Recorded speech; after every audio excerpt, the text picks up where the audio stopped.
செல்வம் தந்திடும் அடியார்படு துயராயிரவெல்லாம் நிலம் தரம் செய்யும் நீர் விஷம் தரும் அருளோடு பெருநிலமளிக்கும். திருமாலிருஞ்சோலை இல்லையா? திருமாலிருஞ்சோலை முந்துர உரை 9. முந்துர உரைக்கு விரை. ஓகே. இந்த 10 பாட்டுல தன்னுடைய மடநெஞ்சம்னா மடத்தனம்ங்கிற ஃபூலிஷ்னஸ் அப்படிங்கிற மடம் இல்லை. இந்த இடத்துல மடநெஞ்சேனா அறியாத நெஞ்சே அப்படின்னு அர்த்தம். மடம் என்றால் அச்சம், மடம், நாணம், பயிர்ப்புன்னு 4 குணங்கள் பெண்களுக்கு சொல்ற மாதிரி இந்த மடம் என்பது அறியாதவர்களாக இருப்பது. அதுதான் மடம். மட நெஞ்சே அப்படின்னா எதையும் அறியாமல் இருக்கும் நெஞ்சே, நீ இறைவனை வணங்குவாயாக அப்படின்னு தனது நெஞ்சை சொல்லுவது. நெஞ்சை பார்த்து என்ன சொல்றாரு? மட நெஞ்சே முந்துர உரைக்கேன். உனக்கு முன்னாடியே சொல்றேன், நல்லது கெட்டது தெரிஞ்சுக்கிறதுக்கு முன்னாடியே உனக்கு நான் சொல்றேன். விரை குழல் மடவார் கலவியை தடுமாறல் விடு. விடு தடுமாறல்னு அந்த மீட்டருக்காக மாத்தி போடுறாரு. விரை குழல் மடவார் கலவியை தடுமாறல் விடு, கலவியை எண்ணி தடுமாறல் விடு அப்படின்னு பொருள் எடுக்கணும். அதாவது காமம் கொள்வதுங்கிறது மிக குறைந்த காலம்தான். ஆனால் காமத்தை பற்றி நினைத்து நினைத்து நாம அதை மனதால் காமம் கொண்டுகிட்டே இருக்கக்கூடிய காலங்கள் தான் அதிகம். காமம் நம் மனம் அறியாமல் நாம அன்கான்சியஸா காமம் கொண்டாட முடியுமா? அப்படி ஒரு வாய்ப்பே இல்லை. கான்சியஸாகத்தான் காமம் கொண்டாடப்படுகிறது. அப்போ இந்த கான்சியஸ்னஸை யார் வச்சிருக்கா? இப்ப நமக்கு பஞ்சேந்திரியம் ஞானேந்திரியம்னு பார்த்தோம்னா, நமக்கு உள்ள இருக்கக்கூடிய ஒன்று இந்த இது பேர் என்ன, அகம் அப்படின்னு இருக்கக்கூடியது நமக்கு மனம்தான். மனம் ஒன்றுதான் நமக்கு அந்த கருவிகள்ல நம்ம கருவிகள் லிஸ்ட் போடுவோம் இல்லையா? இந்த புறக்கருவிகள் அகக்கருவிகள்னு போடும்போது அதுல நமக்கு உள்ள கடந்து நம்மளை உள்ள டார்ச்சர் பண்ணக்கூடியது மனம்தான். இந்த அந்தகரணமாகிய இந்த மனம் அந்தகரணத்தின் கருவி. இப்ப கர்மேந்திரியத்திற்கு நமக்கு வாய், கை, கால், குதம், குறி இது எல்லாத்தையும் நமக்கு கர்மேந்திரியங்கள்னு லிஸ்ட போட்டுருவாங்க. ஞானேந்திரியங்கள்னு சொல்லும் போது கண், காது, மூக்கு, நாக்கு, அப்புறம் மெய், அதாவது தோல், இது எல்லாத்தையும் நம்ம இதுன்னு சொல்லிடுறோம், பஞ்சேந்திரியங்கள், அத ஞானேந்திரியங்கள்னு. ஆனா இவற்றையெல்லாம் உள்ளிருந்து இயக்கக்கூடிய ஒன்று, அதான் உள்ளிருப்பதால் அந்தகரணம் என்று சொல்லுவது. அந்தகரணமாக இருப்பது மனம்தான். அப்போ இந்த மனம் அப்படிங்கிறத என்ன பண்ணும்? அதற்கு தூலமாக எதையும் செய்ய முடியாது. ஏன்னா அதுவே ஒரு தூலமற்ற இருப்பு. அது தூலமற்ற இருப்பாகிய அது தூலமுள்ள இருப்பாகிய இந்த காரண சரீரத்தை கொண்டு செயல்படக்கூடியது. அப்போ ஒரு காரியத்துல ஈடுபடணும் என்கிற எண்ணம் காரண சரீரத்துக்கு கிடையாது. காரண சரீரத்துக்கு எதுவுமே தெரியாது. அது வெறுமனே இப்போ ஒரு பைக் எடுத்து நம்ம ஓட்டுறோம்னு வைங்க, பைக்ல எல்லா பார்ட்டும் இயங்கக்கூடிய பகுதிகள், லைட் எரியும், ஹார்ன் அடிக்கும், பிரேக் பிடிக்கும், கியர் வேலை செய்யும், கிளச் வேலை செய்யும், என்ஜின் ஓடும். இது அத்தனை எப்போ ஒருவர் அதில் ஏறி அமர்ந்து அதை இயக்கும் போதுதான் அது இயங்கும். வண்டியை நிப்பாட்டி கீயை ஆஃப் பண்ணி எடுத்துட்டோன்னு வைங்க, எல்லாம் இருந்தாலும் வண்டி இயங்குமா? இயங்காது. எல்லாம் இருக்கு. ஒரு வண்டி ஓடுவதற்கு என்னெல்லாம் வேணும்? எல்லாம் இருக்கு. உள்ள பெட்ரோல் வேணும் சார், பெட்ரோல் டேங்க்ல இருக்கே, அப்புறம் ஏன் வண்டி ஓட மாட்டேங்குது? ஓட்டுபவன் ஒருத்தன் வேணும். அதே மாதிரிதான் இந்த காரண சரீரம் அப்படின்னு சொல்லக்கூடிய இந்த பூத உடல் எமக்கு எவ்வளவு இருந்தாலும் அதை இயக்குவதற்கான உள்ள இருந்து ஒருத்தன் வேணும். அவன்தான் அந்தகரணம்னு சொல்லப்படுகிற மனம். இந்த அந்தகரணம் தான் காரணம். அதாவது இந்த காரண சரீரமாகிய இதனை பூத உடலை இயக்கி நமக்கு வந்து இன்பம் அப்படின்னு ஒண்ணு சொல்லும். நல்லா கவனிச்சீங்கன்னா தெரியும். மனம் இன்பத்தை அனுபவிக்குமா அப்படின்னு கேட்டா இல்ல. உடல் இன்பத்தை அனுபவிக்குமா அப்படின்னு கேட்டா இல்ல. உடல் வழியாக இன்பத்தை அனுபவிக்கலாம் என்று மனம் சொல்லுவதை நம்பக்கூடிய ஒன்றாக நமது ஆன்மா அமர்ந்திருக்கிறது. அது நான் சொல்றது கொஞ்சம் குழப்பமா இருக்கிற மாதிரி இருக்கலாம். ஆனா யோசிச்சு பாருங்க தெரியும். மனம் ஆன்மாவிற்கு ஒண்ணு சொல்லுது, ஏய் இந்த மாதிரி பெண்களோடு இணைந்து இருப்பதுதான் இன்பம்னு சொல்லுது. அப்படியா இணைந்திருப்பதுன்னா ஆன்மாவும் ஆன்மாவும் இணைந்திருப்பதா? நீ கம்மனு, இந்த உடல் இருக்கு பாரு, இந்த உடல் அந்த உடலோடு இணைந்ததுதான் இன்பம் அப்படின்னு ஒரு போடு போடுது. அப்போ இன்பத்திற்கு அது காரண சரீரத்தை கொண்டு வந்து இந்த ஆன்மாவிற்கு ஒரு கனவை கொடுக்கிறது. அப்படியே பாரு எவ்வளவு அழகா தெரியுமா, அதை யோசிச்சு பாரு, இந்த பெண் எவ்வளவு அழகா இருக்கா, இந்த பெண்ணை நீ அப்படின்னு சொல்லி கற்பனை வழியாகவே செயல்படுகிறது. அதனாலதான் இவ்வளவு பெரிய விளக்கம் எதுக்கு சொல்றோம்? விரைகுழல் மடவார் கலவியை எண்ணி தடுமாறல் விடுங்கிறத இவர் சொல்றார். நீ தடுமாறுவது காமத்தை அனுபவிக்கும் போது அல்ல. அப்படி பார்த்தா ரிஷிகளுக்கு ஏன் பத்தினிகள் இருக்காங்க? வேதத்தை ஆராய்ச்சி செய்து கொண்டு, பிரம்மத்தை ஆராய்ச்சி செய்து கொண்டு, பிரம்ம ஞானத்தை தன்னுடைய இதாக கொண்டிருக்கக்கூடிய, தினசரி கடமையாக கொண்டிருக்கக்கூடிய முனிவர்களுக்கு எப்படி மனைவியர் வந்தாங்க? அப்ப அங்க நடக்கக்கூடியது ஒரு கடமை, இல்லற கடமையாக, கிரகஸ்தனுடைய கடமையாக மனைவியை வைத்திருக்கிறார்கள். அதை எண்ணி எண்ணி அவங்க அதுக்குள்ள ஈடுபடுவது இல்லை. ஆகவேதான் எண்ணி தடுமாறல், தடுமாறுதல், அந்த வார்த்தையை கவனிங்க. தடம் மாறுவதுதான் தடுமாறுவதுன்னு நம்ம சொல்றோம். தடம் மாறுதல், ஒரு குறிப்பிட்ட விஷயத்தை நோக்கி ஒரு குறிப்பிட்ட விதத்தில் போய்கொண்டிருக்கும் போது இந்த எண்ணம் அதை தடம் மாறச் செய்கிறது. ஆகவேதான் தடுமாறல். எதை எண்ணி தடுமாறுற? விரைகுழல் மடவார் கலவியை அப்படின்னு, வாசனை மிக்க கூந்தலை உடைய பெண்கள்.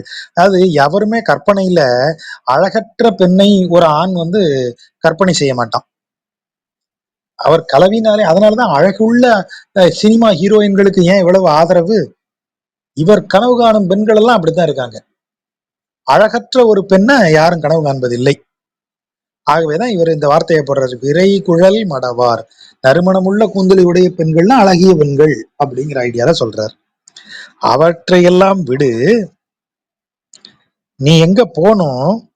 அந்தரம் ஏழும் அலைகடல் ஏழுமாய எம் அடிகள்தம் கோயில். அந்தரம் ஏழும், அந்தரம் என்றால் தீவுன்னு அர்த்தம். அந்த இடத்துல தீவுன்னு சொன்னா தீபம்னு சொல்றது. நமக்கு 7 தீவுகள் உண்டு. ஜம்பு தீபம், சாகத் தீபம், குசதீபம், பிளாச தீபம், புஷ்கர தீபம், சால்மலி தீபம், அப்புறம் கிரௌஞ்ச தீபம் அப்படின்னு 7 உண்டு. அதுக்கு பிரிச்சு வேற வச்சிருப்பாங்க. இப்ப ஜம்பு தீபம்னு சொல்றது மேருமலையை சுத்தி இருக்கக்கூடிய மேற்கு பகுதி, மேருமலையை மையமாக வச்சு அப்படி ஒரு ரவுண்டு போட்டீங்கன்னா அது வந்து ஜம்பு தீபம். இப்ப நம்ம இருக்கிறதெல்லாம் ஜம்பு தீபம். ஷாகா அப்படின்னு சொல்றது வந்து மலேசியா, சயாம், இந்த இந்தோ சீனா அந்த பார்டர்லாம் இருக்கு இல்லையா, இந்த சவுத் ஈஸ்ட், அது பூராவுமே சாகாங்கிற தீபம். குஷாங்கிறது பெர்ஷியா. பெர்ஷியா இப்ப குஷானர்கள்னு சொல்றோம் இல்லையா, குஷானர்கள்னு சொல்லப்படுகிறவர்கள் அந்த பெர்ஷியா பகுதி, ஈரான், ஈராக், அந்த மெசபடோமியா பகுதியிலிருந்து வந்தவங்க தான் குஷானர்கள்னு சொல்லப்படுவது. ஆப்கானிஸ்தான் வரைக்கும் அது வரும். இந்த பக்கம் எடுத்தீங்கன்னா இந்திய பெருங்கடலை ஒட்டி இருக்கக்கூடிய ஆப்பிரிக்காவினுடைய எல்லா பகுதியுமே சால்மல தீபம். அமெரிக்காவே அதுக்குள்ளதான் வரும். இப்போ இங்க சங்கல்பம் பண்ணும்போது ஜம்புத் வீபே பாரத வருஷே பரதகண்டே ஜம்புத் வீபே தட்சிணே பார்ஸ்லேன்னு இங்க இப்ப இங்க இருக்கிற தமிழ்நாட்டுல இருக்கிற நாம இது பண்ணுவோம், பேர் என்ன, சங்கல்பம் பண்ணுவோம். அமெரிக்கால இருக்கிறவங்க சங்கல்பம் பண்ணும்போது சால்மலி தீபேன்னு வார்த்தையை பயன்படுத்துறாங்க. ஏன்னா அவங்க இருக்கிற தீபம் அது நம்ம மரபுப்படி அப்படின்னு. புஷ்கர அப்படின்னு சொல்லப்படுவது இந்த ஜப்பான், மஞ்சூரியா, அப்படியே அந்த பனி படர்ந்த பிரதேசம் வருது இல்லையா, அந்த சைபீரியன் பிரதேசம் எல்லாமே, கிட்டத்தட்ட சவுத் வெஸ்ட் சைபீரியன் அந்த பகுதி எல்லாம். கிரௌஞ்சங்கிறது கருங்கடலை ஒட்டி இருக்கக்கூடிய பகுதிகள் எல்லாமே, கிட்டத்தட்ட அந்த மத்திய தரைக்கடல் இல்லை, அது வந்து பகாரான்னு சொல்றது. இந்த பிளாக்ஷாங்கிற சொல்ற இடம், பிளாக்ஷாங்கிற இடம் தான் இந்த கிரீஸு, ரோம், இட்டாலி அப்படி வருது இல்லையா, அந்த மத்திய தரைக்கடல் பகுதி, அது எல்லாம். இந்த தீவுங்கிறது வந்து கருங்கடல் பகுதியை ஒட்டி இருக்கக்கூடிய பால்டிக் பிரதேசங்கள்னு நினைக்கிறேன், அதுவா வரும்னு ஒரு ஐடியா இருக்கு. இந்த பகுதியெல்லாம் இப்படி வந்து 7 தீபங்கள் இருப்பதாக நம்ம மரபு சொல்லுகிறது. அப்படிப்பட்ட 7 தீவுகள், 7 கடல்கள் நம்ம ஏற்கனவே தெரியும், கரும்பு, தேனு, பால், இந்த மாதிரி நீர், இந்த மாதிரி 7 விதமான கடல் இருக்கு. அதான் சப்த இது சாகரம்னு சொல்றது. 7 கடலும் 7 நிலப்பகுதிகளும் ஆய எம் அடிகள், இது எல்லாமாக ஆகியிருக்கக்கூடிய என்னுடைய இறைவனின் கோவில். அந்த கோவில் இருக்கிற இடம் எது? சந்தொடு மணியும் அணிமயில் தழையும் தழுவி வந்து அருவிகள் நிறந்து வந்து எழிசாரல் மாலிருஞ்சோலை. என்னுடைய தெய்வம் எங்க இருக்கா? சந்தோடு, சந்தனத்தோடு, மணி, பல வகை ரத்னங்கள், அணிமயில் தழை, அழகிய மயிலின் தோகை, தோகை தான் தழை, தழுவி வந்து, இவை எல்லாவற்றையும் நீர் தழுவி வருகிறது. அப்படி தழுவி வந்து அருவியாக கொட்டுகிறது. சந்தனம், பல வகை மணிகள், மயில் தோகை, இவற்றையெல்லாம் தழுவி வரும் நீரானது அருவியாக கொட்டுகிறது. அப்படி அருவியாக கொட்டுவதிலிருந்து சாரல் அப்படியே தெரித்து அப்படி பூ போல் பரவி சாரல் வீசுகிற திருமாலிருஞ்சோலையில இருக்கிற தெய்வத்தை வணங்குதும், அங்க இருக்கிற தெய்வத்தை வணங்கு என்று சொல்லுகிறது. நெஞ்சத்தை நோக்கி சொல்லுகிறார். எந்த தெய்வம் எங்கு கோயில் கொண்டு இருக்கிறது அப்படின்னு அதை சொல்றார். இண்டையும் புனலும் கொண்டு இடையின்றி எழுமினோ தொழுதும் என்று. இண்டை என்றால் மலர் மாலைன்னு அர்த்தம். புனலும் கொண்டு நீர், அதாவது பூக்களும் நீரும் கொண்டு வந்து இறைவனை வணங்குதல். அப்படி எப்படி வணங்கணுமா? இடையின்றி எழுமினோ, கேப் விடாம வணங்குங்கப்பா அப்படின்னு சொல்லி. எழுமினோ என்றால் வணங்குவதற்கு எழுவீர்களாக. எழுவீர்கள்னா எந்திரிக்கிறது இல்லை, வந்து சேருவது. வாங்க, எதற்கு எழணும்பா, எதற்கு வரணும்? தொழுதும், வாங்க நாம தொழுவோம், இடையின்றி தொழுவோம் அப்படின்னு. யார் வரா? இமையோர் அண்டரும் பரவ. அண்டர்னா யாரு? அனைத்திற்கும் மேலாக அண்ட வெளியில் இருப்பவர்கள். இமையோர் யாரு? சொர்க்கத்தில் இருப்பவர்கள், அதாவது தேவர்கள்.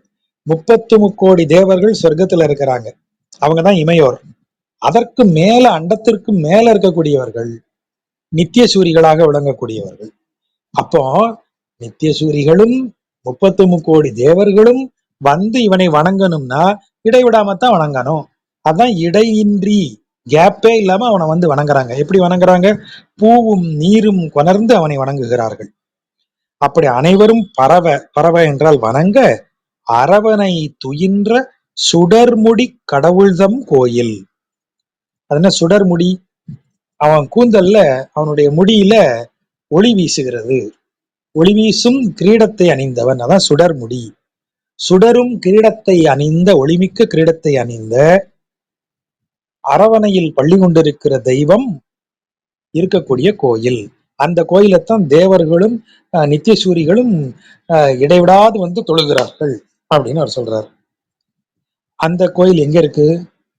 விண்டு அலர் தூளிவேய் வளர் புறவில் விரைமலர் குறிஞ்சியின் அருந்தேன் வண்டமர் சாரல் மாலிருஞ்சோலை வணங்குதும் மடனெஞ்சே.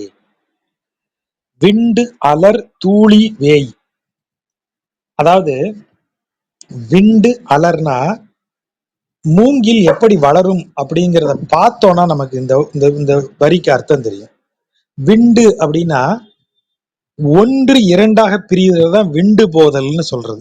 பழைய தமிழ்ல நீங்க விகடன் 50-60 வந்த விகடன் எடுத்தீங்கன்னா சங்கிலி அருந்து போச்சு அப்படிங்கிற வார்த்தையை பயன்படுத்தி இருக்க மாட்டாங்க, சங்கிலி விண்டு போச்சுங்கிற வார்த்தையை பயன்படுத்தி இருப்பாங்க.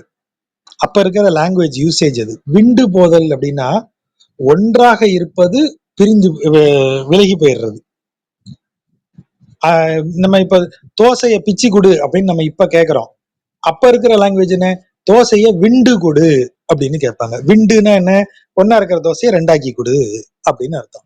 அப்ப விண்டு என்றால் ஒன்றாக இருக்கிற ஒன்று பிரிகிறது.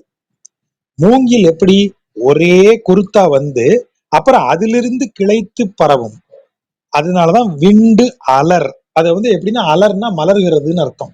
அதாவது மூங்கில் இப்படி ஒரு ஒரு மூங்கில் வந்து அதுல கணு இப்படி சைடுல வந்து அந்த கணுவிலிருந்து ஒரு கிளைத்து பரவி அப்புறம் அதுல இருந்து இன்னொரு கணு கிளம்பி கிளைத்து பரவி, இதுதான் விண்டு அலர். தூளி துகள்கள் இருக்கக்கூடிய அந்த துகள்கள் என்னன்னு அங்க போய் பாத்தீங்கன்னா தெரியும். அது மேல குத்திச்சுன்னா ஒரு மாதிரி புசு புசுன்னு இந்த பூனை முடி மாதிரி இருக்கும். அது அந்த இது கணு விலகிற இடத்துல ஒரு சின்ன ஒரு கவர் மாதிரி இருக்கும், ஒரு பாலித்தீன் பேக் மாதிரி. அந்த அதுக்கு மேல பாத்தீங்கன்னா பொடியா ஒரு பூமுள்ளு மாதிரி இருக்கும், பூமுடியா இருக்கும், இந்த பூனை முடி மாதிரி இருக்கும். அது மேல பட்டுச்சுன்னா என்ன, அப்படியே குத்திச்சுன்னா எடுக்கிறதே கஷ்டம், சுள்ளி சுள்ளி சுள்ளி சுள்ளுன்னு குத்தும். அதுதான் வந்து தூளின்னு இங்க சொல்லப்படுவது. விண்டு அலர் தூளி, அப்படி வளர்ந்து கிளைத்து அப்படி பொடிகளை உதிர்க்கக்கூடிய வேய். வேய் என்றால் மூங்கில். அப்படிப்பட்ட மூங்கில்களால் சூழப்பட்டிருக்கிற புறச்சேரி, அதாவது புறச்சோலை, வளர்ப்புறவில், வேய் வளர்ப்புறவில் மூங்கில்கள் முளைத்து வளரக்கூடிய புறச்சோலைகளை கொண்ட விரைமலர் குறிஞ்சியின், விரை என்றால் நறுமணம்னு அர்த்தம். மேல பார்த்தோம் இல்லையா, விரை குழல் என்றால் வாசம் மிக்க இது கூந்தல் உடையவர்கள்னு அர்த்தம்.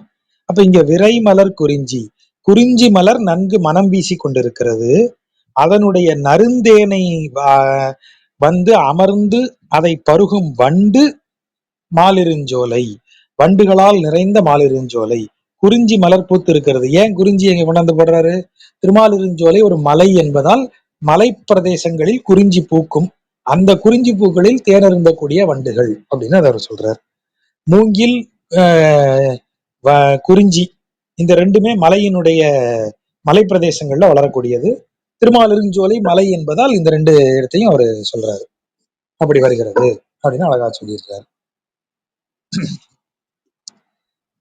பிணி வளர் ஆக்கை நீங்க நின்று ஏத்த பெருநிலம் அருளின் முன்னருளி அணிவளர் குரலாய் அகலிடம் முழுதும் அளந்த எம் அடிகள்தம் கோயில்.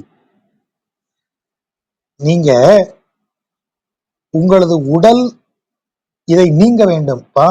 ஆக்கை நீங்க அப்படின்னா இந்த இடத்துல உடலை நீங்குவது அல்ல. இந்த உடல் என்பது ஒரு பிறவி, பிறவிக்கு தான் உடல். நீங்க பிறக்கிறீர்கள், நாம ஒரு பிறவி எடுக்கிறோம்னா மானுட பிறவி எடுக்கிறோம், ஒரு உடலுக்குள்ள வந்து தங்குறோம்னு அர்த்தம்.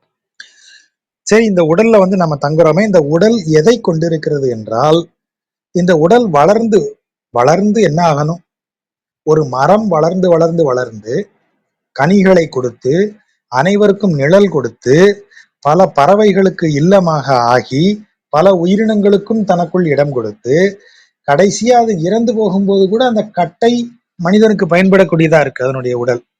அப்போ ஒரு மரம் வளர வளர பயன்தான் கூடிக்கிட்டே போகுது. மனுஷன் வளர வளர மனிதனின் உடல் என்னவாய்க்கொண்டே போகிறது? பிணிவளர் ஆக்கை அப்படின்னு அந்த வார்த்தையை போடுறாரு. வளர வளர வியாதி தான் கூடிக்கிட்டே போகுது அவனுக்கு. ஒருத்தன் வளர வளர வியாதி இல்லாம ஸ்ட்ராங் ஆகிட்டே போறான். அவருக்கு 200 வயசு சார், ரொம்ப ஸ்ட்ராங்கா இருக்காருன்னு சொல்ல முடியுமா? அப்ப வயது ஏற ஏற இந்த உடல் பிணி கொள்கிறது. அப்படி பிணியை வளர்க்கும் இந்த உடலை நான் நீங்க வேண்டும், அதாவது இந்த பிறவி பிணியை நீங்க வேண்டும் என்றால் யாரை நின்று ஏத்த வேண்டும்? பெருநிலம் அருளின் முன் அருளி அணிவளர் குரலாய். அதாவது பெருநிலம் அருளின் முன்னருளி.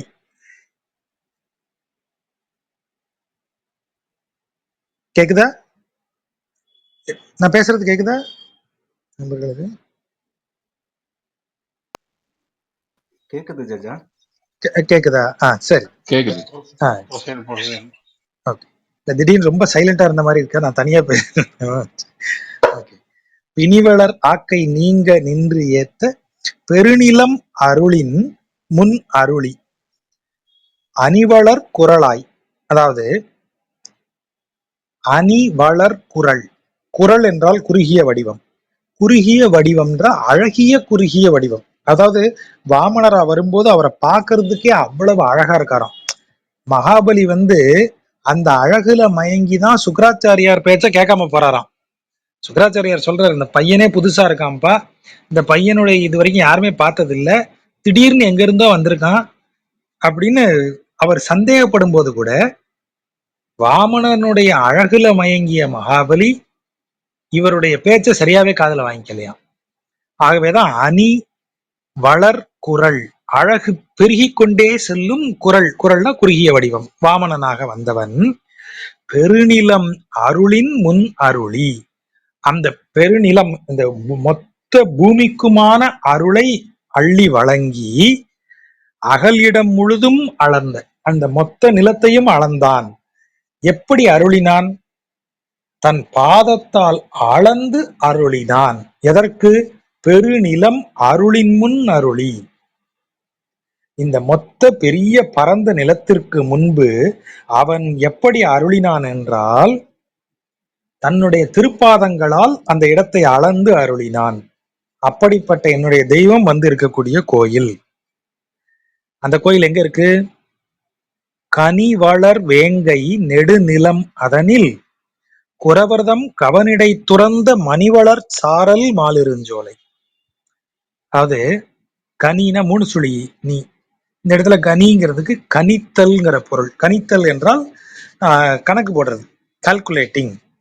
அப்போ வந்து இன்னைக்கு மாதிரி கேலண்டர் இல்லை. அப்போ எதை வச்சு கணிச்சிருக்காங்க? வேங்கை மரத்தை வைத்து. இப்போ குறிஞ்சி பூக்குதுன்னு சொன்னா 12 ஆண்டுகளுக்கு ஒரு முறை குறிஞ்சி பூக்கிறது அப்படின்னு கணக்கு. அப்போ கொடைக்கானல்ல ஒரு இடத்துல, குறிப்பிட்ட இடத்துல மலை பழங்குடியினர் இருக்காங்க. குறிஞ்சி பூக்கிறத பார்த்தாங்க. 12 வருஷம் முடிஞ்சிருச்சுப்பா.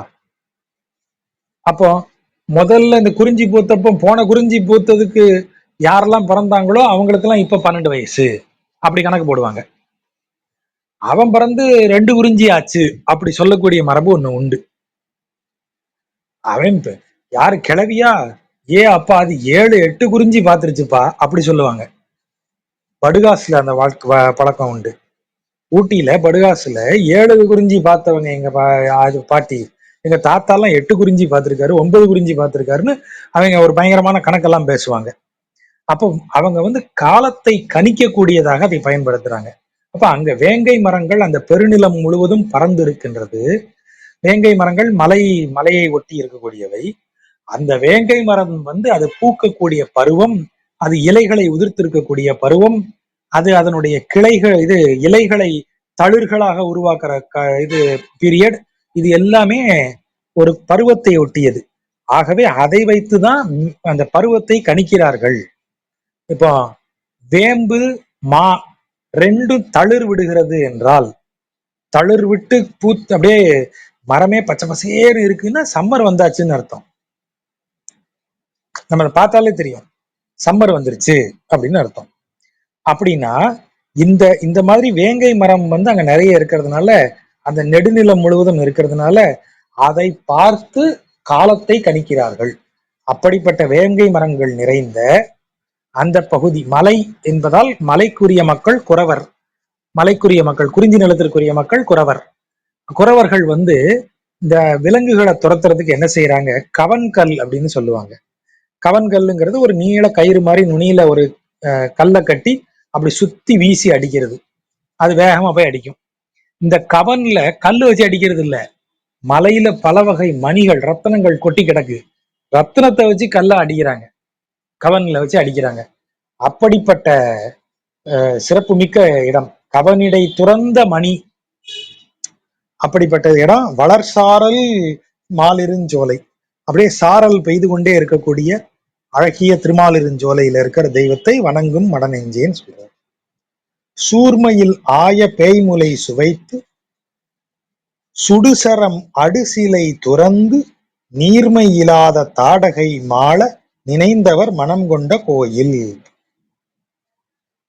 அவருடைய மனம் கொண்ட கோயில், அதாவது அவர் மனம் இங்கு இருக்கலாம் என்று அந்த இடத்தின் மேல் அவர் தங்கலாம்னு ஒரு அபிப்பிராயத்துக்கு வராரு. அப்படி அவர் மனம் கொண்ட கோயில் எங்க இருக்கிறது? அடுத்த வழியில சொல்றார். எப்படிப்பட்டவர் அவரு? சூர்மை, சூர்மை என்றால் கொடுமைன்னு அர்த்தம். கொடுமையால் ஆகிய பேய், அதாவது கொடிய எண்ணம் கொண்ட பேயாகிய பூதனை அவளுடைய பேய் முலை சுவைத்து, அவள் அவளுடைய நஞ்சு மிகுந்த மார்பை சுவைத்து அவள் உயிரை போக்கி சுடு சரம் அடுசிலை துறந்து. சுடு சரம்னா அப்படியே கொதிக்கிற வேகத்துல நெருப்பு போல அம்புகள் வருது. அதை விடாம ஒரு அம்பு மட்டும் அப்படி எய்யல, அடுசரம். அப்படின்னா அடுசிலை என்றால் அப்படியே சரம் மாதிரி அப்படியே வந்துட்டே இருக்கு, சர் சர்ன்னு அதுல இருந்து வர்ற ஒவ்வொன்றும் அப்படி வருது. அப்படி தொடர்ந்து அம்புகளை எய்து யார் அவர் கொன்னார்? நீர்மை இல்லாத, நீர்மை என்றால் நல்ல பண்புன்னு அர்த்தம். நல்ல பண்பு இல்லாத தாடகையை அவர் கொல்லுவதற்கு அப்படிப்பட்ட கடும் சுட இத உஷ்ணம் நெருப்பை கக்கும் அம்புகளை எய்து அப்படி ஆக்குறார்.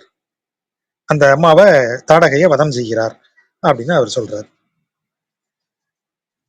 அப்படிப்பட்டவர் எந்த இடத்துல வந்து இருக்கலாம்னு மனம் கொண்டு இருக்கிறார்? இந்த கோயில்ல, எங்க கோயில்ல இருக்கார். அந்த கோயில் எங்க இருக்கு? கார்மலி வேங்கை.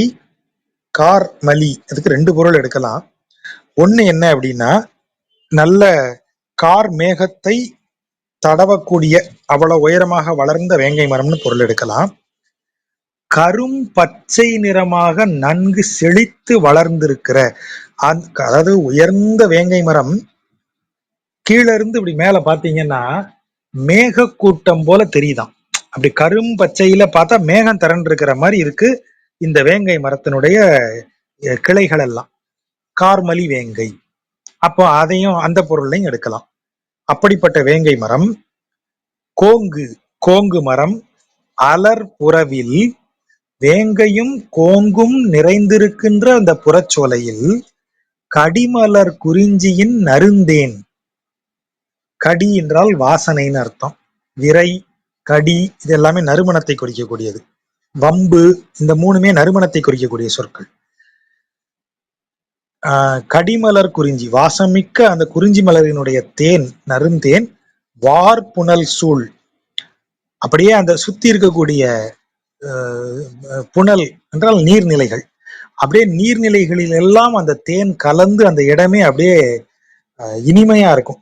அப்படிப்பட்ட திருமாலிருஞ்சோலை, தன் திருமாலிருஞ்சோலை, குளிர்ந்த திருமாலிருஞ்சோலையில இருக்கிறார் என்னுடைய இறைவன், அவனை வணங்குவாயாக நெஞ்சே அப்படின்னு நெஞ்சுக்கு சொல்லுகிறார், தனது நெஞ்சை சொல்லுகிறார்.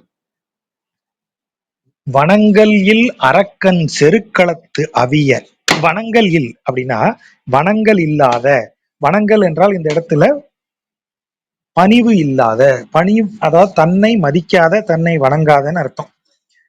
ராவணனுக்கு வாய்ப்புகள்லாம் கொடுத்தாரு ராமன். இப்போ ஒன்னும் கெட்டு போகல, நீ உன் தம்பிக்கு அரசாட்சியை கொடுத்துரு, நீ சீதை என்கிட்ட ஒப்படைச்சிரு, நீ செய்த தவிர மன்னிச்சு உன்னை நான் உயிரோட விட்டுடுறேன்னு சொன்னார். அதை அவன் மதிக்கவில்லை, போருக்கு வந்து அழிஞ்சான். ஆகவேதான் அவர் சொல்றார், வனங்களில் அரக்கன் செருக்களத்து, போர்க்களத்து அவிய. அவிய என்றால் அழிய. எப்படி அழிஞ்சான்? மணிமுடி ஒரு பத்தும் புரள. அதுல ஒரு இத்து வராது, ஏன்னா அது மீட்டருக்காக கட் பண்ணிருக்கு. ஒரு பதும்னு இருக்கும், அது நம்ம பத்தும்னு புரிஞ்சுக்கணும். அவன் ஒரு 10 தலைகள் கொண்டவன் இல்லையா, 10 தலைகளும் முடிசூடி இருக்கான்.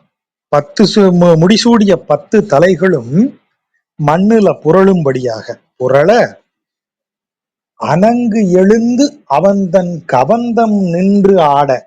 கவந்தம்னா முண்டம்னு அர்த்தம்.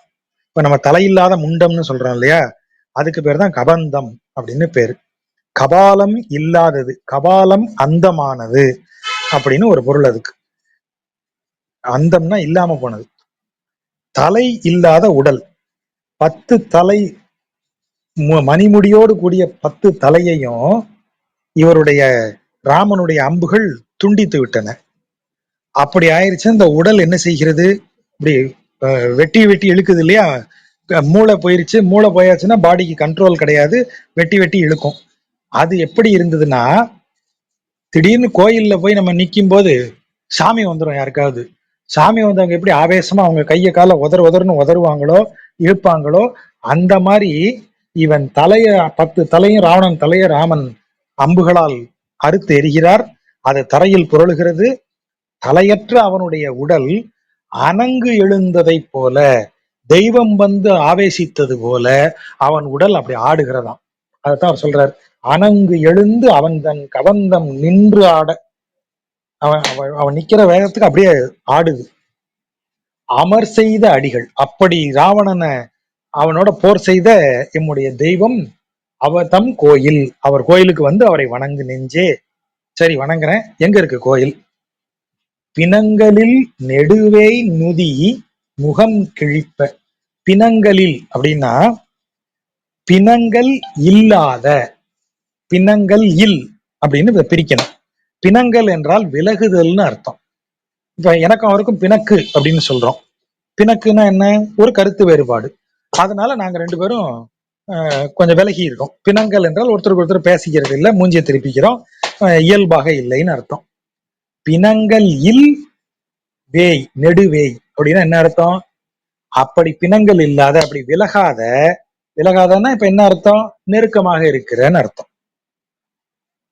நெருக்கமாக இருக்கிற அந்த மூங்கில்கள் எல்லாம் உயரமாக வளர்ந்திருக்கு. அப்படி நெருக்கமாகவும் உயரமாகவும் வளர்ந்திருக்கிற வேய் நுதி, நுதினா நுனின்னு அர்த்தம். அந்த வேய் நுதி, அதனுடைய நுனியானது மேல இருக்கிற ஒரு தேன் கூட்டை என்ன செய்யுதுன்னா அப்படி உரசி கிழிச்சிருது. அப்படி கிழிச்ச இடத்துல இருந்து பெருந்தேன் மணங்கமழ், அந்த அந்த இப்போ அதாவது அந்த இடத்துல நீங்க பாத்தீங்கன்னா சாரல் மலை ஏற்கனவே இருக்குன்னு சொல்லியாச்சு. ஏற்கனவே முந்தி வர்ற பாட்டுல எல்லாம் சொல்லியிருக்காரு திருமாலிருஞ்சோல்ல ஒரே சாரலா இருக்குன்னு. இப்ப அந்த சாரலோட இந்த மூங்கில்கள் வளர்ந்து, நெருக்கமான மூங்கில்கள் உயரமாக வளர்ந்து மேல இருக்கிற தேன்கூட்டை உரசிருச்சு. தேன்கூட்டில இருந்து அப்படியே மழை, அந்த தேன் கொட்டுது. அது சாரலோடு கலந்து தேன் சாரலா எல்லா இடத்துலயும் கொட்டுது. அது கிழிச்சதுனால பிரசம் வந்து எளிதர, பிரசம் வந்து இழிதர. பிரசம்ங்கிறது தேன், தேனி ரெண்டுக்குமே உண்டான பொருள். அப்ப இந்த இடத்துல தேன்னு பொருள் எடுக்கணுமா, தேனின்னு பொருள் எடுக்கணுமா? இழிதர என்றால் அப்படி சுத்தி வருகிறன்னு பொருள் எடுக்கணும். பெருந்தேன் மனங்கமழ் அப்படின்னு ஒரு வார்த்தையை சொல்லிட்டாரு. அப்ப ஏற்கனவே பெருந்தேன் மனம் கமழும்படியாக சாரலாக பொழிகிறதுன்னு சொன்னதுனால இந்த பிரசம் என்பது தேனீக்கள் என்று பொருள் கொள்ளப்படுகிறது. பிரசம் என்றால் தேனி அப்படின்னு பொருள் எடுக்கிறது இல்லை. பிரசம் என்பது தேனி, தேன் இரண்டுக்கும் பொதுவான சொல். இடத்துக்கு தகுந்த மாதிரி அது தேனியையோ தேனையோ குறிக்கும். இங்கு தேன் குறிப்பிடப்பட்டு விட்டு இரண்டாவதா குறிப்பிடப்படுவதால் முதல்ல சொல்லப்பட்டது தேனி. தேன்கூட்டுல மூங்கில் வளர்ந்து அதை கிழிச்சிருது. ஆகவே தேனீக்கள் எல்லாம் சத்தமிட்டு கொண்டு அப்படியே சுத்தி பறக்கின்றன. அதிலிருந்து ஒழுகும் தேன் அப்படி சாரலோடு கலந்து சாரல் மழையாக பொழியும் திருமாலிருஞ்சோலையில் என் தெய்வம் இருக்கிறார், அவரை வணங்குதும் வா மட நெஞ்சே அப்படின்னு சொல்றது. விடம் கலந்து அமர்ந்த அரவணை துயின்று, விடம் கலந்து அமர்ந்த, அமர்ந்தனா உட்கார்ந்தங்கிற பொருள் இல்லை, அமைந்தங்கிற பொருள். ஒரு பாம்பு, நல்ல பாம்புக்கு இயல்பாக அமைந்தது எது? விடம், விஷம். எந்த நல்ல பாம்பாவது விஷம் பை சாய்ஸ் அப்படின்னு வச்சிருக்கா? இல்ல. ஒரு பாம்புக்கு, நல்ல பாம்புக்கு விடம் என்பது இயல்பாக அமைந்தது. அப்ப இயல்பாகவே விடம் கலந்து அமைந்த பாம்பின் மேல் அதனை ஒரு அணையாக, பஞ்சனையாக ஆக்கி, மஞ்சமாக ஆக்கி அதில் துயின்று விளங்கனிக்கு இளங்கன்று விசிறி. நம்ம ஏற்கனவே பார்த்திருக்கோம், அந்த கபிதாசுரன் ஒருத்தன் இருக்கான். அப்புறம் அந்த இவன் வந்து இதா, அவன் பேர் என்ன, கன்று வடிவ அரக்கன், அவன் பேரை மறந்து போறேன். ஒரு அவன் பேர் ஏற்கனவே நம்ம பார்த்த பேரா தான் இருக்கும். வத்சாசுரன். இந்த வத்சாசுரன் தான் கன்று வடிவத்துல வரான். அவன் கூடயே வரக்கூடிய இன்னொரு அசுரன் கபித்தாசுரன். அவன் என்ன செய்யறான்? நீ கன்று வடிவில் அவனை துரத்து, நீ முடிஞ்ச அவனை கொன்னுரு, அப்படி இல்லைன்னா அவனை இந்த பக்கமா துரத்திட்டு வா, இந்த இடத்துல நான் ஒரு விளாமரமா ஒரு மாதிரி நிக்கிறேன், விளாங்கனி மரமா நிப்பேன், நீ மிஸ் பண்ணனா நான் அவனை பிடிச்சி சாத்திடுறேன்னு ரெண்டு பேரும் பிளான் பண்றாங்க. இவன் என்ன செய்யறான்? கன்றினுடைய இரு கால்களையும் பின்னங்கால்களையும் பிடித்து தலைக்கு மேலாக சுழற்றி வீசி எறிகிறான். அது எங்கு போய் விழுது? அந்த விளாம்பரமாக நிற்கக்கூடிய கபிதாசுரன் மேல போய் இந்த வத்சாசுரன் விழறான். மரமும் முறிந்து விழுகிறது, கன்றும் இறந்து விழுகிறது. சோ ஒரே இதுல ரெண்டு பேரையும் காலி பண்ணிட்டான். ஆகவேதான் விளங்கனிக்கு இளங்கன்று விசிறி, வீசி அப்படிங்கிறத விசிறி. குடம் கலந்து ஆடி, குடக்கூத்து ஆடக்கூடியவன். ஆயர்குல பெண்கள் எல்லாம் பெண்டிர் எல்லாம் நீர் எடுப்பதற்கு வருவாங்க. அப்போ அவர்களது குடத்தை எடுத்து வைத்துக் கொண்டு அவங்களுக்கு ஒரு ஆட்டம் போட்டு வேடிக்கை காட்டி அவங்கள்ட்ட வம்பிழுக்கிறது இவனுடைய வேலை. குரவை முன்கோத்து, அவர்களோடு இணைந்து கைகளை கோர்த்து கொண்டு நடனமாடுவது, அதான் குரவை கூத்து. குரவை கூத்து என்பது கைகளை கோர்த்து கொண்டு நடனமாடுவது. குடத்தை தூக்கி வச்சு ஆடுறது, அவங்களோட கையை கோத்துக்கிட்டு ஆடுறது, இப்படியெல்லாம் செய்த எம் அடிகள். குரவை முன்கோத்து முன்கோத்த கூத்த எம் அடிகள், கூத்தாடக்கூடிய என்னுடைய இறைவன், அவன்தம் கோயில், அவனுடைய கோயிலுக்கு போவோம். கோயில் எங்க இருக்கு? தடங்கடல் முகந்து விசும்பிடை பிளிர. மேகம் என்ன செய்கிறது? தடங்கடல், ஆழமான கடலுக்கு போய் நீரை முகந்து கொண்டு வருகிறது. தடங்கடல் முகந்து எங்க வருது? விசும்பிடை, ஆகாயத்தின் வழியாக வருகிறது. வந்து மலை மேல நின்னு இடியோசை எழுப்புகிறது. பிளிரல், மேகம் பிளிருதான், இடியோசை எழுப்புகிறது. மழை பெய்ய போகுது, அவ்வளவு நீரை கொண்டு வந்திருக்கு, கடல்ல இருந்து முகர்ந்து கொண்டு வந்திருக்கிறது. இந்த பிளிரல் சத்தம், அந்த மேகம் இடிக்கிறது, மேகத்துல இடி இடிக்கிறது பிளிரல் சத்தம் மாதிரி இருக்கு. அத அந்த இடத்துல சிங்கம் இருக்கு. சிங்கம் என்ன நினைக்குது? தடங்கடல் முகந்து விசும்பிடை பிளிர தடவரை களிறு என்று முனிந்து. இந்த சிங்கம் இருக்கே, பாதி நேரம் தூங்கிட்டு இருக்கும், தூக்கத்துல இடிச்சத்தம் கேக்குது. கேட்ட உடனே அது என்ன நினைக்குது? இந்த மலையில இருக்கிற யானை தான் இப்படி சத்தம் போடுது, என்ன தைரியம் இருக்கணும் அந்த யானைக்கு, நம்ம இருக்கும்போது நம்மளை மிஞ்சி இது சவுண்டு விடுது அப்படின்னு முனிந்து கோவப்பட்டு, தடவரை களிறு என முனிந்து மடங்கல், மடங்கல்னா சிங்கம், மடங்கல் என்ன செய்கிறது? முனிந்து கோவப்படுகிறது. எதற்கு கோவப்படுகிறது? இந்த தடவரை, இந்த நீண்ட இந்த மலையில் இருக்கக்கூடிய களிறு தான் இப்படி சத்தம் போடுதுன்னு நினைச்சு மடங்கல் நின்று அதிரும், அதை விட பெரிய குரல்ல கர்ஜனை பண்ணுது சிங்கம். மேகத்திலிருந்து இடி இடிக்குது, அது இந்த மலையில இருக்கிற யானை தான் சவுண்டு விடுதோன்னு சொல்லி சிங்கம் கோவப்பட்டு, நம்ம இருக்கும்போது இவன் என்ன நம்மளோட சவுண்டு விடுறதுன்னு சொல்லி அதை விட பெரிய குரல்ல கர்ஜிக்கக்கூடிய திருமாலிருஞ்சோலை அப்படின்னு அதை சொல்றாரு. அந்த அந்த இடத்துல இருக்கக்கூடிய இயற்கை வனப்புக்கு இதையெல்லாம் சொல்லி ஆகுது. தேனுகன் ஆவி போய் உக, தேனுகாசுரன் அவரை கொல்வதற்கு வரக்கூடிய ஒரு அளக்கன், கழுதை வடிவில் வருவான்னு நினைக்கிறேன். தேனுகாசுரன் கழுதை வடிவுதானா? எழுதி வச்சிருப்பேன் எங்கேயோ. ஆமா, தேனுகாசுரன் கழுதை வடிவுதான். கழுதை வடிவாக வந்தவனை இவன் கொல்றான். அதனாலதான் தேனுகன் ஆவி போய் உக, அது போய் சேர அங்கு ஓர் செழுந்திரள் பனங்கனி உதிர. அது என்னன்னா, இவன் இவன் இவன் வேலை வந்து இப்படி தலை பின்னங்கால பிடிச்சி, இது தேனுகாசுரனை வாழை பிடிச்சி சுழட்டுறான். இதே பார்த்தோம் இல்லையா? அதை வந்து இது கன்று வடிவத்துல வரும்போது காலை பிடிச்சு சுழட்டுறான். கழுதையாக வந்த தேனுகாசுரனை வாழை பிடிச்சு சுழட்டுறான், தலைக்கு மேல சுழட்டி வீசி எறியறான். எங்க தெரியுமா போய் விழறாம? ஒரு பனைமரத்துல மோதி விழுந்து இறந்து போறான். இவன் விழுந்த வேகத்துல பனைமரத்துல இருக்கிற கனிகள்லாம் கீழே விழுது. அதனாலதான் இந்த இடத்துல இந்த வார்த்தை, செழுந்திரள் பனங்கனி உதிர தேனுகன் ஆவி போய் உக. அவன் ஆவி பிரியுமாறு, ஒரு பனம்பழங்கள் உதிருமாறு அவனை தூக்கி வீசிய தான் உகந்து எரிந்த தடங்கடல் வண்ணர். இவர் ரொம்ப ஹாப்பியா எரிஞ்சிருக்கார். அப்படி தான் உகந்து எரிந்த, அப்படி எப்படியா தேனுகாசுரம் போய் அதுல மோதி விழுந்தா, எப்படி பனங்கனி கீழே விழுந்துச்சு? எங்கால தாங்க கொஞ்சம் குஷியாகி தூக்கி வீசிட்டாரு. தான் உகந்து எரிந்த தடங்கடல் வண்ணர், ஆழமான கடலின் வண்ணத்தை கொண்ட, நீல வண்ணத்தை கொண்ட என்னுடைய தெய்வம், எண்ணி முன் இடம் கொண்ட கோயில், முன் எண்ணி இடம் கொண்ட கோயில், தான் இங்கு இருக்க வேண்டும் என்று முன்பு, எப்போது? புராண காலத்தில் எண்ணுகிறார். அப்போ நீங்க திருமாலிருஞ்சோலையினுடைய புராணத்துல பாத்தீங்கன்னா, அவரு எந்த காலத்துல இருந்தோ அங்க இருக்காரு, அங்க வந்து இருக்கணும்னு நினைக்கிறாரா. ஆக அவர் முன்னால இருந்தே நினைச்சு அந்த இடத்துல வந்து குடியிருக்கிறார், அங்க கோயில்ல இருக்கார். எந்த இடத்துலயும் அப்படி வந்து நினைச்சு இருக்காரு. வானகச் சோலை மரகதச் சாயல் மாமணி கல்லதர் நுழைந்து மான்நுகர் சாரல் மாலிருஞ்சோலை. வானகச் சோலை, வானத்தை தொடுமளவிற்கு உயர்ந்த சோலைகள், பச்சை நிறத்துல மரகத பச்சையில பளபளக்கக்கூடிய பாறைகளில் நுழைந்து, பாறையெல்லாம் அப்படி இருக்கு, அதான் அந்த வார்த்தை சொல்றாரு. மரகதச் சாயல் மாமணிக்கல்.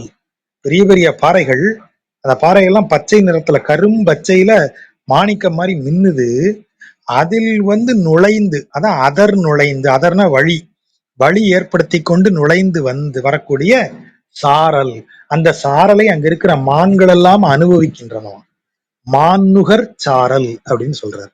அங்க இருக்கிற பாறைகளின் வழியாகவெல்லாம் நுழைந்து அங்கிருக்கும் மான்கள் எல்லாம் அனுபவிக்குமாறு பெய்யக்கூடிய சாரல் மழை மிகுந்திருக்கிற திருமாலிருஞ்சோலையில் இருக்கக்கூடிய என் தெய்வத்தை வணங்குதும் மடநெஞ்சேன்னு சொல்றார். புகழ்மிகு பதம் மிகு புதம் புதம் மிகு விசும்பில் புனரி சென்று அனவ. புதம்னா மேகம், விசும்புன்னா ஆகாயம். புதம் மிகு விசும்பு, மேகங்கள் நிறைந்த வானம். புனரி சென்று அனவ, புனரினா அலை. மேகம் சூழ்ந்த வானத்தை போய் அலை தொடுகிறதாம், அவ்வளவு உயரமான அலைகள் எழும்புகிறதாம். அப்பேற்பட்ட கடல், பொறுகடல்னா அந்த ஓசை எழுப்பிக் கொண்டிருக்கக்கூடிய கடலில் ஒரு அரவணை பாம்பு படுக்கையாக்கி அதில் துயின்று அதில் பள்ளி கொண்டிருக்கிற பதம்மிகு பரின குதிரை. அது கேசிங்கிற அசுரன் ஒரு குதிரையாக இவர் முன்னாடி இல்லாத சேட்டைகளை செய்து இவரை கொல்ல ட்ரை பண்றான். அதான் இந்த வார்த்தை பதம்மிகு பதம்னா இந்த இடத்துல கடும் முயற்சி. அந்த குதிரை பல வகைகளை முயற்சி செய்து இவர் மேல சினம் கொண்டு வருகிறது. இவர் அந்த சினத்தை தவிர்த்து விட்டார். அப்படின்னா என்ன அர்த்தம்? அந்த கேசி என்னும் அந்த குதிரை வடிவ அரக்கனை அழித்து விட்டார். பனிமுகில் வண்ணர். பனினா இந்த இடத்துல குளிர்னு அர்த்தம். எது குளிர்ந்த முகில்னா மேகம்.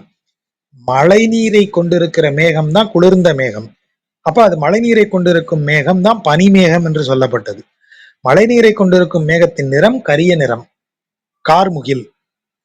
அப்ப பனிமுகில் பண்பு பெயர், கார்முகில் வண்ணம், அதனுடைய நிறத்தாலாகிய பண்பு பெயர். இல்லையா? இது கண்டென்ட், உள்ள இருக்கக்கூடிய பொருளால் ஆகு பெயர் அப்படிங்கிறது தான். இது பனி, குளிர்தன்மை மிக்கது. நிறம் அப்ப கார்முகில். அப்ப இவர் அந்த ரெண்டையும் சேர்த்து இங்க போடுறார். பனிமுகில் வண்ணர், அந்த குளிர்ந்த மேகமாகிய கார்மேகத்தின் நிறத்தை தனது நிறமாக கொண்டவர். அவருடைய கோயில் எங்க இருக்கு? அந்த கோயில் கதம்மிகு, கதம்னா கோபம்னு அர்த்தம். கதம்மிகு சினத்த, கடும் கோபத்தால் சினந்திருக்கிற கடதட களிறு. கடுமையான, தட என்றால் பெரியன்னு அர்த்தம். தட வரை பெரிய மலை, தட களிறு மலை போன்ற பெரிய யானை. அதன் கவுள்வழி, கவுள்னா கபாலத்திற்கு பக்கத்துல இருக்கிற அந்த மதநீர் வடியும் ஓட்டைக்கு கவுள்னு பேரு. செவி ஓட்டைக்கு செவுள்னு பேரு. செவுள்ங்கிறது என்னமோ இந்த மாதிரி எங்க ஊர் பக்கம் செவுள்லயே ஒண்ணு விட்டேன்னா அப்படின்னு சொல்லுவாங்க. செவுள்ங்கிறது இந்த காது ஓட்டை. கவுள் அப்படிங்கிறது யானைக்கு மதம் வெளியே வரக்கூடிய, ஆண் யானைக்கு மதம் வெளியே வரக்கூடிய. சரியா சொன்னா கண்ணுக்கும் காதுக்கும் நடுவுல ஒரு ஓட்டை இருக்கும், அதுதான் கவுள் அப்படிங்கிறது. அந்த கவுள்ல இருந்து மதம் மிகு, மதம் என்ன செய்கிறது? அப்படி பொங்கி வருகிறது. மதம் மிக்க யானை ஆரோக்கியமான யானை. ஆண் யானை மதம் கொண்டு இருப்பதுன்னா அது பெண் யானைகளோடு கூடுவதற்கு தயாரா இருக்குன்னு அர்த்தம். அப்போ யானைகளின் சந்ததி பெருகும். ஆரோக்கியமான ஆண் யானைக்கு மதம் பிடிக்கும். அப்படி மதம் நீர் வடியக்கூடியத வண்டுகள் பருகுகின்றன. அதனுடைய தலையிலிருந்து மதநீர் கவுள்ல இருந்து வடியுது. அதை மதநீர் அதை களிவண்டுகள் எல்லாம் பருகுகின்றன. அப்படிப்பட்ட சாரல் மாலிருஞ்சோலை, அப்படிப்பட்ட திருமாலிருஞ்சோலையில தான் என்னுடைய தெய்வம் இருக்கிறார். புந்தியில் சமணர் புத்தர். புந்தினா புத்தி, புத்தி இல்லாத சமணரும் புத்தரும் என்று இவர்கள், சமணர் புத்தரும் தங்களை சொல்லிட்டு வர்ற இவங்கெல்லாம் புத்தி இல்லாமல். ஏன் புத்தி இல்லாமல்? ஏன்னா இவங்க யாரும் வேதங்களை ஏற்றுக்கொள்பவர்கள் அல்ல என்பதால் புத்தி இல்லாதவர்கள். புத்தி இல்லாதவர்கள் ஏன்னா வேதத்துல தெய்வம் என்று சொல்லப்படுவது நாராயணன். வேதத்தை ஏத்துக்க மாட்டோம்னு அவங்க சொன்னாங்கன்னா வேதத்தை அப்பிரமாணமாக கொண்டவர்கள்னு இதுக்கு விளக்கம் எழுதுவார். அப்பிரமாணம் என்றால், பிரமாணம் என்றால் வேதம் சரின்னு ஏத்துக்கிட்டவங்க.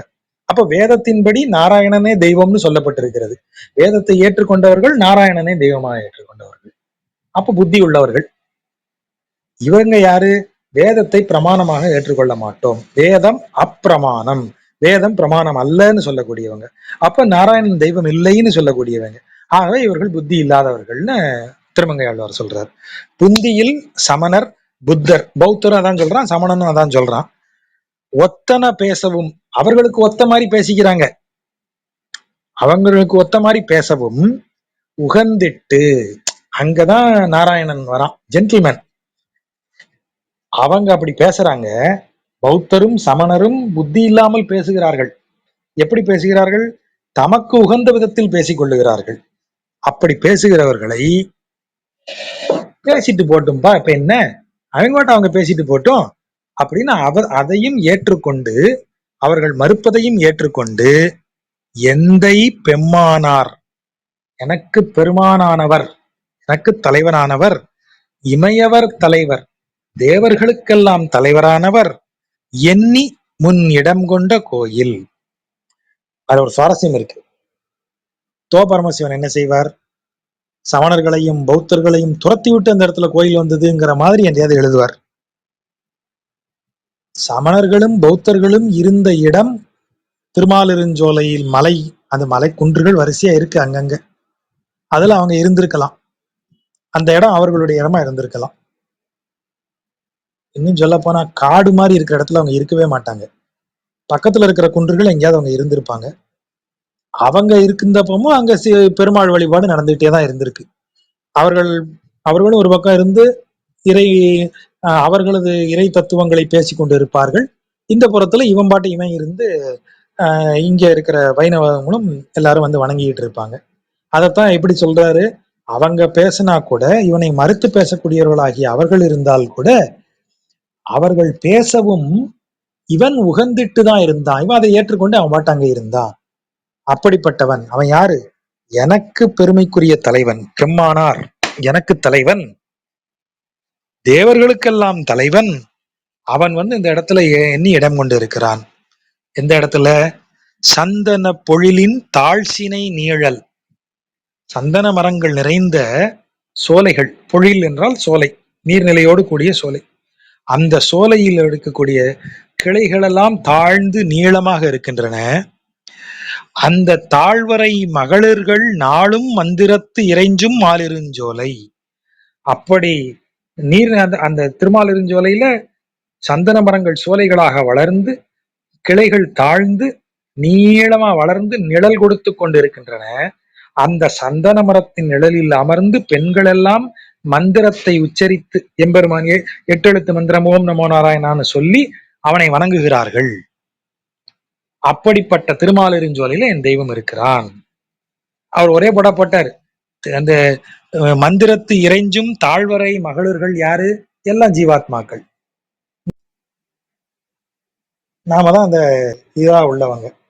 பேர் என்ன? இந்த மகளிர்கள்ங்கிறது. நாம தான் அந்த சந்தன மரத்தின் கீழ், அவன் அருளாகிய சந்தன மரத்தின் கீழ் நாம் அமர்ந்து அவன் அருளால் அவனுடைய பெயரை சொல்லி வணங்கி கொண்டிருக்கும் மகளிர் நாம் தான். அப்படி வணங்குறோம். அப்படிப்பட்டவர்கள் இருக்கக்கூடிய திருமாலிருஞ்சோலைங்கிறார். வண்டு அமர் சாரல் மாலிருஞ்சோலை, வண்டுகளெல்லாம் வந்து அமர்ந்திருக்கக்கூடிய சாரல் பொழியும் அழகுமிக்க திருமாலிருஞ்சோலை. அந்த திருமாலிருஞ்சோலையில் இருக்கும் மாமணி வண்ணரை வணங்கும். மாமணி என்றால் பெரிய மணி, கருநிறமான இந்த வைரம், வைரத்தை போன்று ஒளி வீசும் வண்ணம் மிக்க அந்த இறைவனை வணங்கும் தொண்டரை பரவும். அதாவது திருமாலிருஞ்சோலையில் இருக்கக்கூடிய நீலமேக வண்ணனா, நீலமணி, நீல மணி போன்று ஒளி வீசும் இறைவனை வணங்கும் தொண்டர்களை வணங்கும். அதான் தொண்டரை பரவும். மணிவண்ணரை வணங்கும் தொண்டரை பரவும். பரவும் என்றால் பாராட்டும் பணியும்னு அர்த்தம். அப்படிப்பட்ட இறைவனின் அடியார்களை வணங்கும் சுடர் ஒளி நெடுவேல் சூழ்வயல் ஆலினல் நாடன். ஒளிமிக்க நீண்ட பெரிய வேலையுடைய வயல்களால் சூழப்பட்ட ஆலி நாட்டினுடைய தலைவனாகிய திருமங்கை மன்னன் கண்டல் நல்வேலி மங்கையர் தலைவன். திருமங்கை நாடு எனப்படும் அந்த நாடு வந்து தாழை புதர்களால் சூழப்பட்டது. தாழை புதர்களுக்கு தான் கண்டல்னு பேர். அந்த தாழை வந்து வளர்ந்து அந்த ஊருக்கே வேலி போட்ட மாதிரி ஆயிருக்கு. அப்படிப்பட்ட திருமங்கை நாட்டிற்கும் மன்னன் அவன். ஆலி, அவனுக்கு திருவாலிங்கிறது அவன் பிறந்த ஊரு. மங்கை நாடுங்கிறது அவன் அரசாட்சி செய்த நாடு. ஏன்னா 2 நாடு வருதுன்னு நம்ம கன்ஃபியூஷன் ஆகக்கூடாது. எல்லா இடத்துலயும் ஆலி நாடன் மங்கை நாடன்னு திரும்ப திரும்ப வர்றதை நம்ம பார்க்கலாம். திருவாலி திருநகரி அவர் பிறந்த இடம். திருமங்கை நாடுங்கிறது அவர் ஆட்சி செய்த இடம். ஸோ 2க்குமே அவர் தான் தலைவன். அங்க சொல்லும் போது மங்கையர் தலைவன்கிற வார்த்தையை போடுறாங்க. ஏன்னா அதை ஆள்பவன். ஆலி நாடன், ஆலி ஊரை சேர்ந்தவன், ஆலியூரான் அப்படின்னு நம்ம சொல்றது. ஆகவே அந்த இடத்துல ஆலி நாடன்னு போடுறது. ஆலி தலைவன் சொல்லவே கிடையாது எங்கேயும். மங்கைக்கு தான் தலைவன் அவன். ஆலி நாடன், ஆலியூரை சேர்ந்தவன், மங்கை நாட்டிற்கு தலைவன். ஆகவேதான் மங்கையர் தலைவன். அப்படிப்பட்டவனாகிய கலியன், அவன் ஒலி செய்த கலியன் வாய் ஒலி செய்த பனுவல், அவனால் பாடப்பட்ட இந்த பாடலை இவை கொண்டு பாடும் தவமுடையார்கள், இவற்றை மனதில் கொண்டு இவற்றை பாடுவதை தவமெனக் கொண்டவர்கள், இவனை பாடுவதை தவமெனக் கொண்டவர்கள் ஆழ்வர் இக்குறைகடல் உலகே. குறைனா ஒலிக்கும்னு அர்த்தம். ஒலிக்கும் கடலால் சூழப்பட்ட இந்த உலகை ஆழ்வார்கள் அப்படின்னு பலஸ்ருதி சொல்லி முடிக்கிறார். இந்த பாடல்கள்ல ஏதாவது சந்தேகங்கள் இருக்கா, கேள்விகள் இருக்கா?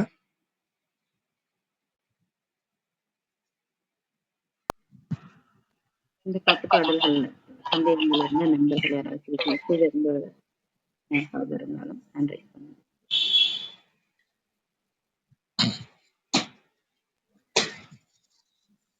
அப்படி எதுவும் இல்லைன்னு அடுத்த 10 போலாமா?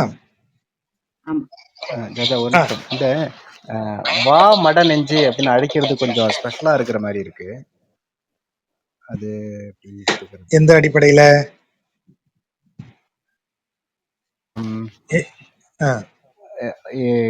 எப்பயுமே வந்து மடநெஞ்சுன்னு சொல்லி இருக்கணும். இது இன்னும் மெனக்கட்டு வா வான்னு அழைக்கிற மாதிரி இருக்கு. அது மாதிரி கேட்டேன். ஆமா, அதாவது இதுக்கு வைணவ உரையாசிரியர்கள் எவ்வளவு சுவாரஸ்யமா எழுதுவாங்கன்னு சொன்னா, இதுக்கு முன்னாடி வந்து மருவு நெஞ்சே மருவு நெஞ்சேன்னு சொல்லி பாடுறாரு. எங்க? திருவல்லவாழ்ல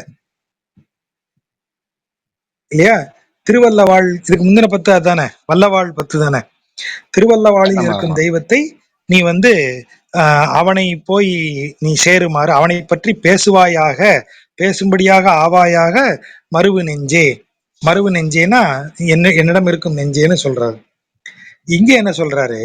வா நெஞ்சே அப்படின்னு சொல்றாராம். வா மட நெஞ்சேன்னு. ஏன் மட நெஞ்சேன்னு சொல்றாருன்னா, அவ திருவல்லவாழில் இருக்கும் தெய்வத்தை நினைப்பாயாக, நினைத்தால் நல்லதுன்னு இதயத்துக்கு சொல்றாராம். ஆனால் இதயம் என்ன செய்கிறது? அவ்வப்போது அவனை மறந்து வேற எதையோ நினைக்குதான். அவனை மறந்து வேறு ஒன்றை யோசிக்கிறது. ஆகவே அவர் என்ன சொல்றாரு? திருமாலிருஞ்சொலைக்கு வா, அங்க வந்து அவனை பாரு. அப்படி பார்த்தனா உனக்கு மனசு அவன்கிட்ட நிறைஞ்சிரும். நீ இங்க வல்லவாழ இருக்கிறவன மனதுல மருவுன்ற நிலைத்து வைத்துக்கொள் அப்படின்னு ஒரு பொருள். இங்க வந்து நீ அவனை பார்த்து அப்படி வணங்கு, பார்த்தாலே போதும். ஏன்னா உனக்கு தெரிய மாட்டேங்குது. வல்லவாழ்ல அப்பேற்பட்ட இறைவனை காமிச்சேன், உனக்கு ஒண்ணும் தெரியல.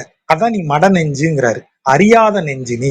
இறைவனை காட்டியும் நீ அறியவில்லை என்பதால் நீ அறியும்படியாக இறைவனை காட்டுகிறேன் வா திருமாலிருஞ்சொலைக்குன்னு சொல்றாராம். அப்படின்னு வைணவ உரையாசிரியர்களது விளக்கம்.